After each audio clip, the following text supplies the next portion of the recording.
ಈ ಕಥೆ ನಮಗೆ ಸ್ಪರ್ಧಾತ್ಮಕ ಪರೀಕ್ಷೆಗಳ ಸಂದರ್ಭದಲ್ಲಿ ಬುದ್ಧಿವಂತಿಕೆಯ ಮಹತ್ವವನ್ನು ತಿಳಿಸುತ್ತದೆ.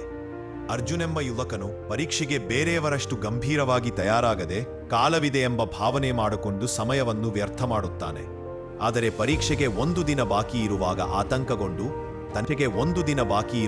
ಆತಂಕಗೊಂಡು ತನ್ನೇನು ಸರಿಯಾಗಿ ಓದಿಲ್ಲ ಎಂಬುದನ್ನು ಅರಿಯುತ್ತಾನೆ. ಆ ಸಂದರ್ಭದಲ್ಲಿ ತನ್ನ ಗುರುಗಳ ಮಾತು ಅವನಿಗೆ ನೆನಪಾಗುತ್ತದೆ.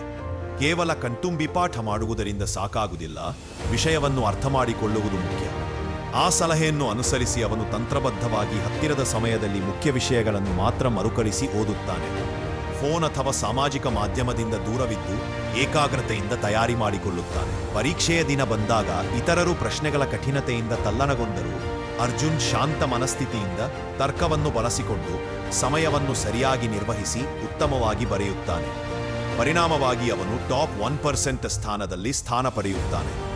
ಈ ಕಥೆಯ ನೀತಿ ಏನೆಂದರೆ, ಸ್ಪರ್ಧಾತ್ಮಕ ಪರೀಕ್ಷೆಯಲ್ಲಿ ಯಶಸ್ಸು ಬರಲು ಕೇವಲ ಹೆಚ್ಚು ಕಷ್ಟಪಡುವುದಲ್ಲ, ಬುದ್ಧಿಮತ್ತೆಯಿಂದ, ಸಮಚಿತ್ತದಿಂದ ಮತ್ತು ಸರಿಯಾದ ಯೋಜನೆಯೊಂದಿಗೆ ಅಧ್ಯಯನ ಮಾಡುವುದರಿಂದ ಹೆಚ್ಚಿನ ಸಾಧನೆ ಸಾಧ್ಯ.